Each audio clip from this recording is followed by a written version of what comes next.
तो BCom first year के प्यारे बच्चों, स्वागत है आप सभी का हमारे चैनल इंडियस OFT में। आज हम पढ़ने वाले हैं और जानेंगे व्यावसायिक पर्यावरण में यूनिट 5 के इम्पॉर्टेंट क्वेश्चन। यूनिट 1 से लेकर के 5 तक का मैंने इम्पॉर्टेंट क्वेश्चन बता दिया है। आज उसकी हम लेक्चर क्लास करेंगे, जानेंगे कि क्वेश्चन कौन कौन से इम्पॉर्टेंट है सभी यूनिवर्सिटी के लिए और किस तरह से उनको पढ़ना है, किन किन टॉपिक को पढ़ना है, किन किन को छोड़ना है। ठीक है, तो चलिए बिना किसी तरह के स्टार्ट करते हैं आज का वीडियो। यूनिट 5 में आप देखेंगे यहाँ पर विदेशी व्यापार, यहाँ का व्यापार और उससे संबंधित जो भी छूट होती है, रियायतें होती है, विश्व बैंक का हाथ कितना बड़ा है, गेट क्या होती है, बहुत सारे ऐसे आधारभूत शब्दों को आप देखेंगे जो आपको जानना बहुत ज़रूरी होता है। तो यहाँ पर टोटल 38 से 49 क्वेश्चन है। ठीक है, जिसमें से क्या क्या इम्पॉर्टेंट है हम पहले उस पर चर्चा कर लें। ठीक है, देखिए विश्व बैंक पर 2 क्वेश्चन है, एक 43 है और एक 44 नंबर का क्वेश्चन है।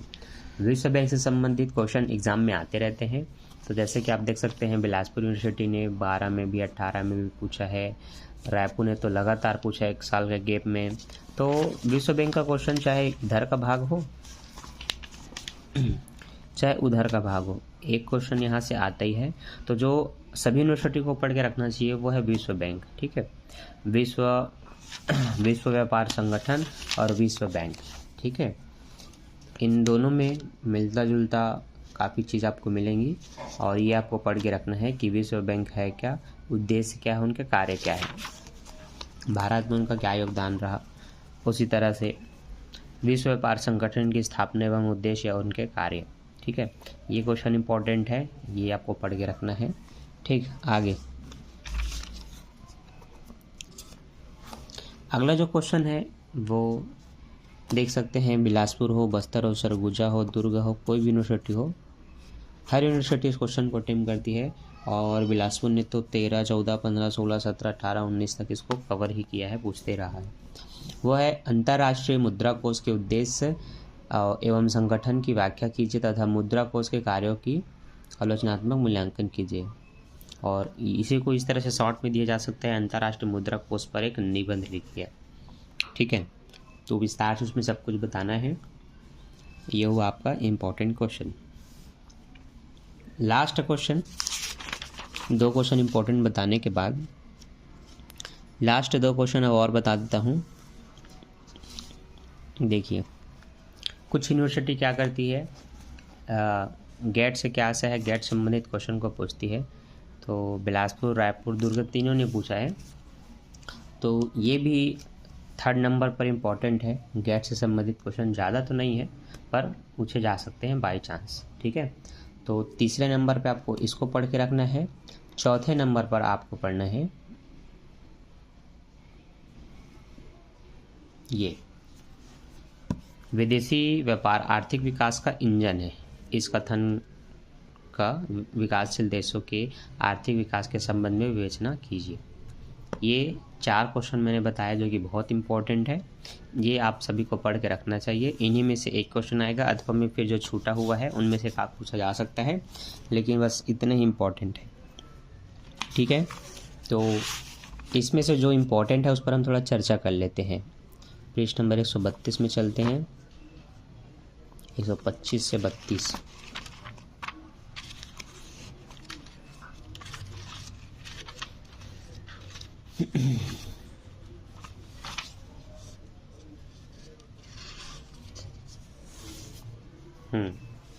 ये अध्याय 17 विदेशी व्यापार एवं आर्थिक विकास। यहाँ पर एक तथ्य के रूप में जो हमेशा किसी भी क्वेश्चन आंसर में लिखा जाता है, प्रस्तावना कह सकते हैं, आशय बोल सकते हैं। ठीक है, इनको लिखना है। इसके बाद जो इसमें टॉपिक शुरू होता है वो है अंतर्राष्ट्रीय व्यापार का आर्थिक विकास पर क्या अनुकूल प्रभाव पड़ता है। ठीक है, तो उस प्रभाव में कितने पॉइंट दिए हुए हैं, लगभग 10 पॉइंट दिए हुए हैं। सभी में आपको मैं फिर से बोल दूं, एकदम डिटेल से थ्योरी को पढ़ना नहीं होता, आपको सबसे पहले पॉइंट को याद करना होता है, समझना होता है। पॉइंट को पहले याद करेंगे, फिर पॉइंट के अंदर का एक बार पढ़ेंगे तो आपको एक अंडरस्टैंडिंग मिलेगी। आपको समझना होता है कि उस पॉइंट के माध्यम से वो क्या बताना चाहता है। जैसे कि पूंजी निर्माण में सहायता, तो सिंपल सी बात है, अगर आप देश के साथ साथ अंतर्राष्ट्रीय व्यापार भी करते हैं, विदेशी व्यापार भी करते हैं, तो पूंजी संरचना में सहायता होगी। भाई विक्रय आपका बड़ा होगा, देश विदेश तक होगा, तो पूंजी भी आपकी ज़्यादा बनेगी, इनकम भी आपका ज़्यादा होगा। ठीक है। प्रभावशाली मांग में वृद्धि एवं बाजार का विस्तार, आप देखेंगे अलग अलग देशों के हिसाब से अलग अलग मांग होती है, अलग अलग राज्य के हिसाब से भी अलग अलग मांग होती है। तो क्या होगा, प्रभावशाली मांग में वृद्धि होगी और बाजार का विस्तार होगा। उत्पादन के साधन का अनुकूलतम प्रयोग किया जाएगा। तो उत्पादन के लिए अनेक साधन होते हैं, उनका जितना ज़्यादा उपयोग हो सके आप उपयोग करना सीखेंगे। अगर आप विभिन्न प्रकार के मांगों को ध्यान में रख करके व्यापार करना चाहते हैं, तो आपका एक व्यापारिक उद्देश्य है, तो फिर हर साधनों का अनुकूलतम उपयोग संभव नहीं है। आगे, उत्पादन लागत में कमी। ठीक है, यह हमेशा होता है कि अगर आप देश विदेश व्यापार करते हैं, विभिन्न व्यापारी तकनीकों को देखते हैं, तो आपको ये पता चलता है कि कैसे हम कम कीमत पर कम लागत में उत्तम किस्म की वस्तु बना सकते हैं।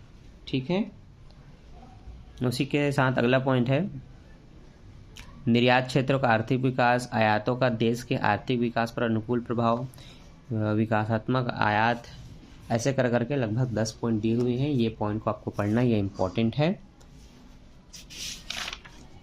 और लास्ट पॉइंट है आपका विदेशी व्यापार पर आर्थिक विकास पर, विदेशी व्यापार का आर्थिक विकास पर क्या प्रतिकूल प्रभाव पड़ेगा। ठीक है, तो ये 2 पॉइंट आपको पढ़ लेना है। इसके अंदर में एग्ज़ाम में 15 नंबर का आएगा और आपका 15 नंबर इसमें बुक हो जाएगा। ठीक है। हाँ, अगला इम्पोर्टेंट हम पढ़ते हैं गेट की ओर। गेट क्या है, गेट के उद्देश्य, गेट के कार्य, बहुत ही छोटा टॉपिक है। सबसे पहले पढ़ लेते हैं गेट। देखिए, गेट एक बहुपक्षीय संधि है जिसमें पारस्परिक अधिकारों और दायित्वों को महत्व दिया जाता है। यह समझौता 1947 में जेनेवा में हुआ, जिसमें यह निर्णय लिया गया कि राष्ट्रों के बीच व्यापारिक संबंधों को बढ़ाया जाए तथा बहुपक्षीय व्यापारिक व भुगतान के सिद्धांतों को अपनाया जाए। इस बैठक में भारत सहित 23 राष्ट्रों ने व्यापारिक क्षेत्र में पक्षपात हटाने और तटकारों में कमी करने के लिए 30 अक्टूबर को इस समझौते पर हस्ताक्षर किए। फिर से पढ़ लेता हूँ, सुनिएगा ध्यान से।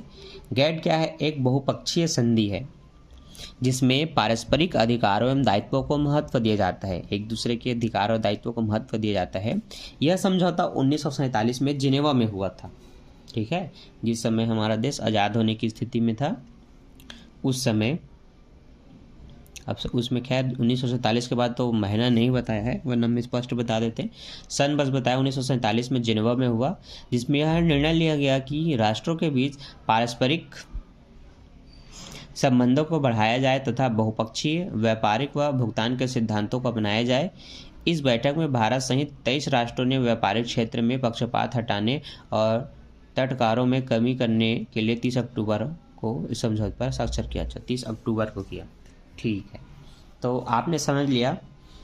23 राष्ट्र मतलब कई देश मिले, उनके द्वारा यह हस्ताक्षर किया गया कि हम दुनिया भर के प्रतिबंधों को हटाएंगे, नियम कानून को समाप्त करेंगे, व्यापार करना सरल और सुगम करेंगे ताकि सभी देश का विकास हो सके। ये था गेट। अब गेट के उद्देश्य क्या थे, तो आशय से ही तो उद्देश्य वगैरह पता चल जाता है, लेकिन फिर भी पढ़ लेते हैं तो और क्लियर पता चलेगा। उद्देश्य, गेट के मुख्य उद्देश्य निम्न थे। पहला है सदस्य देशों की नागरिकों के जीवन स्तर को ऊंचा उठाना। हर देश क्या चाहता है कि हर अलग अलग देश में जो नागरिक है उनके जीवन स्तर को ऊंचा उठाना। दूसरा, व्यापारिक क्षेत्र में भेदभाव को दूर करना। ठीक है, भेदभाव व्यापार में बिल्कुल नहीं होना चाहिए, क्योंकि व्यापार में भेदभाव करेंगे तो फिर विकास होने से रहा देश का और आपके जनता का। अगला है व्यापार की न्यायोचित नियम बनाना चाहिए। न्यायोचित नियम मतलब जो सही हो और जिसको सरलता से अपनाया जा सके, है ना। जैसे कि भाई अगर मैं मना कर दिया कि नशीली पदार्थ मेरे देश में नहीं चलेगा क्योंकि उससे हमारे देश के लोग बर्बाद हो रहे हैं, तो क्या कोई और देश चाहेगा कि हमारे देश में चलो उसको बेच लो। भाई अगर मैं नहीं चाहता कि मेरे देश के लोग खराब हों या नशे के आदी हों, तो वैसे हर देश नहीं चाहेंगे। तो उसके लिए हर देश में एक नियम बना दे कि उन चीज़ों का व्यापार नहीं करना है। तो वो यह न्यायोचित नियम बनाना चाहिए। चौथा है विश्व के उत्पादन और अंतर्राष्ट्रीय व्यापार को बढ़ावा देना चाहिए, ठीक है ना। विश्व के उत्पादन और अंतर्राष्ट्रीय व्यापार को बढ़ावा देना चाहिए, सही बात है। उत्पादन की मात्रा जितना हो सके वृद्धि की जाए, क्योंकि आपको देश सहित विदेश में भी व्यापार करना है। विश्व के उपलब्ध साधनों का अधिकतम उपयोग करना और वास्तविक आय और प्रभावपूर्ण मांग में वृद्धि करना, ठीक है। तो पूरे विश्व में अनेक प्राकृतिक संपदा और साधन हैं, उन सभी का भरपूर उपयोग किया जाए। जैसे समुद्र आपके लिए कुछ उपयोगी नहीं है, उसके पानी को आप कुछ नहीं करेंगे, लेकिन अगर आपको एक देश से दूसरे देश जाना है तो आवागमन के लिए वो एक रास्ते और मार्ग का काम करता है। तो विश्व की वो एक साधन है, संपदा है, लेकिन आपने उसके व्यापार के लिए उपयोग किया, यही कहलाता है। हर बार आप इस पॉइंट को क्यों देखते हैं कि अधिकतम साधनों का उपयोग या प्राकृतिक साधनों का उपयोग, है ना, साधनों का उपयोग, तो यही देखा जाता है। जब आप व्यापार की दृष्टि से सब कुछ को देखते हैं तो आपको ये पता चलता है कि किससे आप क्या उपयोग ले सकते हैं, क्या काम ले सकते हैं। तो ये थे वो 5 से 6 इम्पॉर्टेंट टॉपिक जो बहुत सरल थे, वन लाइनर थे। अगर इसी को एक के नीचे एक लिखा जाता तो यहाँ तक का आंसर रहता, लेकिन इसे में ऐसे दे दिए गए। अगला पॉइंट है आपका गेट के मुख्य कार्य। यह सदस्य देशों की वार्ता का एक मंच है जहां बैठकर वे व्यापार के संबंध में विचार विमर्श करते हैं। यह सदस्य देशों के अंतर्राष्ट्रीय व्यापार की एक आचार संहिता और नियमावली है जिसके परिपालन में व्यापार की वृद्धि संभव है। यह एक मंच है जहां अंतर्राष्ट्रीय व्यापार संबंधी मुख्य समस्याओं एवं विवादों का ऐच्छिक हल ढूंढा जाता है। तो कार्य का मतलब आप समझ गए हैं।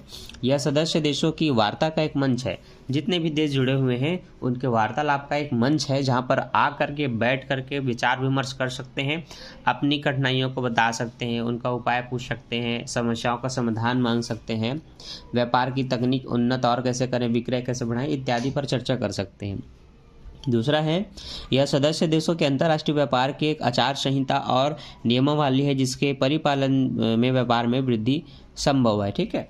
तो यहाँ पर एक नियम होती है, इस नियम का पालन करके अगर आप यहाँ पर बैठते हैं, विचार विमर्श करते हैं, तो आपके व्यापार में वृद्धि होगी। तीसरा पॉइंट है, यह एक मंच है जहां अंतर्राष्ट्रीय व्यापार संबंधी मुख्य समस्याओं विवादों का ऐच्छिक हल ढूंढा जाता है। तो जो भी समस्या हो रही है एक देश का दूसरे देश के साथ या किसी देश में व्यापार को लेकर के, उन समस्याओं का समाधान यहाँ पर ढूंढा जाता है, ठीक है। तो ये पॉइंट है इसके। अगला गेट के सिद्धांत, 3 से 4 लाइन में इनका भी सिद्धांत खत्म हो जाएगा, पढ़ लेते हैं, क्योंकि जब एग्जाम में क्वेश्चन आएगा तो ऐसे ही आता है। गेट का आशय, उद्देश्य, सिद्धांत, है। फिर यदि उसके और आगे चीज़ों पूछो उस पर भी चर्चा करेंगे। तो सिद्धांत को पढ़ लेते हैं। सिद्धांत, यह समझौता निम्नलिखित 4 महत्वपूर्ण सिद्धांतों पर आधारित है। पहला, बिना किसी भेदभाव के विभिन्न देशों के बीच अंतर्राष्ट्रीय व्यापार किए जाएं। बिना किसी भेदभाव के विभिन्न देशों के बीच अंतर्राष्ट्रीय व्यापार किए जाएं, ठीक है। उद्देश्य का बेहतरीन और सरल पॉइंट है ये। अगला है, विदेशी व्यापार को प्रभावित करने के लिए केवल प्रशुल्क दरों का सहारा लिया जाए। तीसरा है, एक देश दूसरे देश के लिए क्षतिप्रद नीति अपनाने से पूर्व उस देश से विचार विमर्श करे। ऐसे कदम उठाए जाएं जिनसे प्रशुल्क दरों में परस्पर विचार विमर्श के माध्यम से कमी की जा सके, ठीक है। इसको फिर पढ़ता हूँ। एक देश दूसरे देश के लिए क्षतिप्रद नीति अपनाने से पूर्व उस देश के विचार विमर्श करे। अगला पॉइंट है, ऐसे कदम उठाए जाएं जिनसे प्रशुल्क दरों में परस्पर विचार विमर्श के माध्यम से कमी की जा सके, ठीक।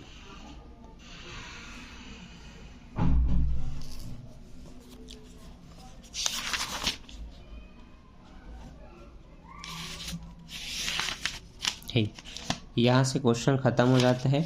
अब देखिए, यहाँ तक का पढ़ने के बाद अगर क्वेश्चन में स्पष्ट पूछे कि उनके बीच में जो वार्तालाप हुए हैं या वर्ताएं हुए हैं उनको बताइए, तब आपको इस पॉइंट को पढ़ना है। लेकिन मान लेते हैं वर्णन और सिद्धांत के बाद में अगर उनकी उपलब्धि पूछते तो उपलब्धि और दोष में आपको ये पढ़ना होगा। लेकिन अगर सिर्फ वार्तालाप पूछी गई है तो फिर आपको ये जो टॉपिक यहाँ से स्टार्ट होता है, पूरा यहाँ तक का ये आपको पढ़ना हो, ठीक है। तो इसमें छोटे छोटे बहुत सारे पॉइंट दिए हुए हैं, जहाँ पर आपको पढ़ना है, सीखना और समझना है कि इसमें क्या क्या चीज़ों पर बात की जाती है। ठीक है, सम्मेलन कहाँ कहाँ हुआ, किस सन में हुआ, विस्तार से आपको पढ़ना है। ये डेटा याद करने की चीज़ है, इसको थोड़ा रटना पड़ेगा। ठीक है, लेकिन जो समझने लायक चीज़ था वो आपने समझ लिया कि गेट क्या होता है। बहुपक्षीय संबंध होती है जिसमें सभी देश एक दूसरे के देश के अंदर व्यापार करना चाहते हैं, उसके लिए विचार विमर्श करते हैं, नियम को हटाते हैं, यही गेट है। ठीक है, चलिए, तो जो मैंने बताया उसको ध्यान रख करके पढ़ाई कीजिएगा। सभी अपने यूनिवर्सिटी के बीते 5 सालों के क्वेश्चन देखिए कि अगर इस पार्ट से क्वेश्चन आता है तो किन किन क्वेश्चनों को पूछा जाता है और उसके अंदर किन चीज़ों को डीपली पूछा जाता है, क्योंकि जिसको नहीं पूछा उसको पढ़ने में कोई फ़ायदा नहीं। जैसे अगर मान लेते हैं सिद्धांत, उद्देश्य और फिर यही वार्ता पूछा है, तो फिर इधर के दोनों पॉइंट आपके लिए महत्वहीन है, इनको नहीं पढ़ना है एग्जाम में। लेकिन अगर इनको छोड़ करके, स्किप करके अगर इनको पूछा जाता होगा तो ये पढ़िए, ताकि समय कम हो, सटीक चीज़ पढ़ो जो आना है और पूरा नंबर आपको मिल पाए। ठीक है, क्योंकि साल भर नहीं है अभी कि आप आराम से विस्तार से पढ़ सकें। तो ऐसे समय में दिमाग से काम लेना पड़ता है, स्मार्ट वर्क करना पड़ता है, हार्ड वर्क नहीं, समझे? स्मार्ट वर्क करना है, स्मार्ट वर्क। विश्व व्यापार संगठन वर्ल्ड ट्रेड ऑर्गेनाइजेशन WTO, यहाँ पर आपको क्या पढ़ना है? विश्व व्यापार संगठन की स्थापना इसके पूर्ववर्ती गेट के उरुग्वे चक्र की लंबी वार्ता के परिणाम स्वरूप हुई थी। इसकी स्थापना के लिए उरुग्वे चक्र के समझौते पर मोरक्को के मराकश नगर में अप्रैल 1954 में गेट के सदस्य राष्ट्रों ने हस्ताक्षर किए थे। जनवरी 1955 से इसकी विधिवत स्थापना हो गई तथा इसने विश्व व्यापार के नियमन के लिए एक औपचारिक संगठन के रूप में गेट का स्थान ले लिया। एक अनौपचारिक संगठन के रूप में ही 1948 में विश्व व्यापार का नियमन करता चला आ रहा है। तो समझ लीजिए, गेट के बाद उन्हीं देशों ने हस्ताक्षर करके एक नया टीम बिल्ड कर लिया जिसका नाम हो गया विश्व व्यापार संगठन, है ना। गेट के अस्थायी प्रकृति के विपरीत विश्व संगठन एक स्थायी हो गया। इसकी स्थापना सदस्य राष्ट्रों की संसदों द्वारा अनुमोदित एवं अंतर्राष्ट्रीय संधि के आधार पर हुई। आर्थिक जगत में इसकी स्थिति अब अंतर्राष्ट्रीय मुद्रा कोष व विश्व बैंक के तुल्य ही है, किंतु मुद्रा कोष व विश्व बैंक की भांति यह संयुक्त राष्ट्र संघ की एक एजेंसी नहीं है। विश्व व्यापार संगठन एक प्रकार का छाता संगठन है जिसका कार्य समझौतों को कार्य रूप में परिणित होना देखना है। यह भावी समझौतों के लिए मंच तैयार करता है।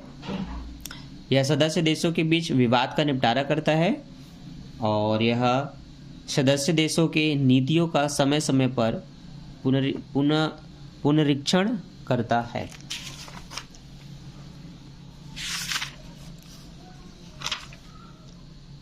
ठीक है, और इसमें स्पष्ट रूप से क्या पूछा है? कार्यों को,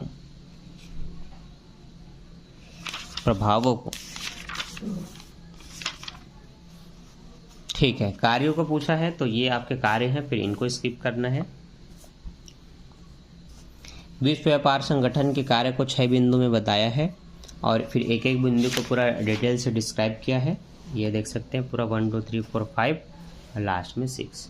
तो ये 6 7 तक जो भी दिया है उसको आपको पढ़ लेना ही है, उसके पूरे कार्य है जो कार्य को बता रहा है। ठीक है, इतना पॉइंट पढ़ लेना है, ये इसके इम्पोर्टेंट क्वेश्चन है। और अंतर पूछा जाए क्योंकि एक ठो में पूछा था तो फिर आपको अंतर पढ़ना होगा। ठीक है, अब उसी तरह से विश्व बैंक का आपको इम्पोर्टेंट क्वेश्चन देख लेना है।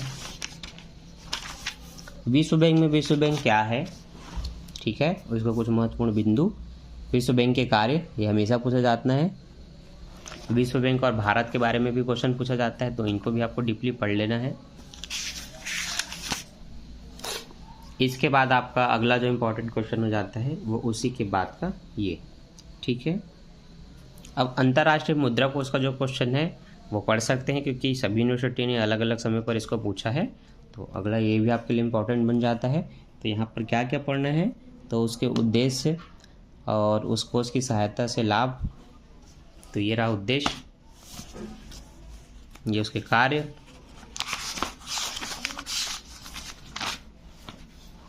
ये उसे लाभ। ठीक है, लाभ सफलता। तो देखो किसी भी क्वेश्चन को डिटेल से दिया रहता है, पर एग्जाम उनमें से किसी 2-3 भाग को पूछता है, तो आज से सब में पूछेगा। इसमें स्पष्ट रूप से कार्य पूछ रहा है या उद्देश्य, तो उद्देश्य पढ़ेंगे। फिर लाभ पूछेगा तो ये लाभ को पढ़ना, फिर इनको छोड़ देना। ठीक है, तो मेरा समझाने का उद्देश्य पर सही होता है, कम समय में किन चीज़ों को पढ़ करके आपको टॉप करना है और किन चीज़ों को छोड़ना है। यहाँ पर क्या पढ़ना है उससे ज़्यादा इंपॉर्टेंट है किन चीज़ों को नहीं पढ़ना है, क्योंकि जब आपको ये पता चल जाए किन चीज़ों को नहीं पढ़ना है, तो आपको ये पता है कि फिर पढ़ना किस चीज़ को है, फिर आप टॉप कर लेंगे। ठीक है, तो उस उद्देश्य से बताना होता है ताकि आप समझ करके सही तरीके से स्मार्ट वर्क करें। तो मैं मिलता हूँ नेक्स्ट वीडियो में, अभी के लिए bye, thanks for watching. Video कैसी लगी कमेंट करके ज़रूर बताएं, वीडियो को लाइक करें, शेयर करें। Bye bye.